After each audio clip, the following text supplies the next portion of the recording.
के छ दाइ यहाँ त काठमाडौँमा आएको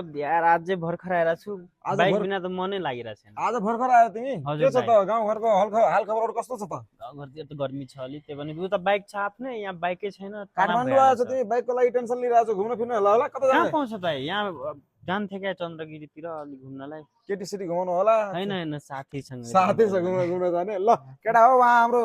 भाइ हुनुहुन्छ गाउँबाट आएछ अब उहाँलाई बाइक चाहियो म अब लग्छु उसलाई एउटा बाइक रेन्टलमा केटीएम बाइक रेन्टल कोटेश्वरमा छ यो हेर्न सक्नुहुन्छ होटल व्हाइट ओ यो होटलनिर आएर ठ्याक्कै त्यसको जस्ट अपोजिटमा छ गाइस ल म अहिले गएर तपाईँहरूले रेन्टलमा देखाइरहेको छु बाइकहरू ल जम केटा हो देखि भाइ हजुर दाइ ल बाइकहरू यही छ हेर केटीएम बाइक रेन्टल सर्भिस रेन्टमा बाइक पाउँछ दाइ मजाले हेर न केटाहरू बसेको छैन यता बाइकै बाइक छ चारैतिर सबै रेन्टलको बाइक छ होइन जो सबै रेन्टलको बाइक छ त्यो पनि तिमीलाई धेरै प्राइसमा होइन रिजनेबल प्राइसमा फेरि मेन्टेनेन्सको टेन्सन नै लिनु भएन पेट्रोल हाल्ने चढ्ने घुम्ने फिर्ने के भयो भने टेन्सन छैन दाइ मलाई यो मिलाइदिनु न यो डोमिनारको तपाईँ 3500 रुपैयाँ हो नि ठ्याक्क वान डेको लागि 24 घण्टा राइड गर्नुपर्छ एक हप्ताले लग्यो भने एक हप्तालाई लग्यो भने 3000 मा भइहाल्छ नि भाइ टेन्सन लिनु भएन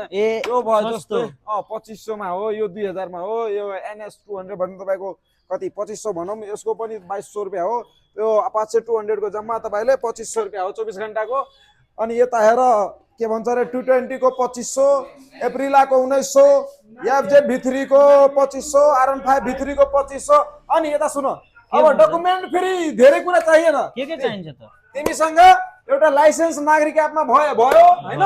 प्लस तिमीसँग एउटा नागरिकता हुनु पर्यो या राष्ट्रिय परिचयपत्र हुनु पर्यो या पासपोर्ट हुनु पर्यो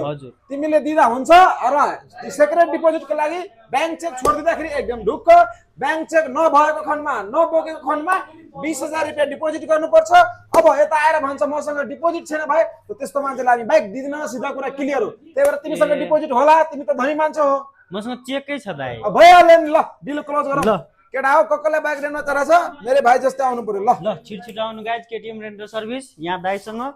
सुपथ मूल्यमा राम्रो बाइक चेक आउट हुन्छ नजिकै छ कोटेश्वरमा आउनु न छिटछिट ल केटा हो आइदिनु पर्यो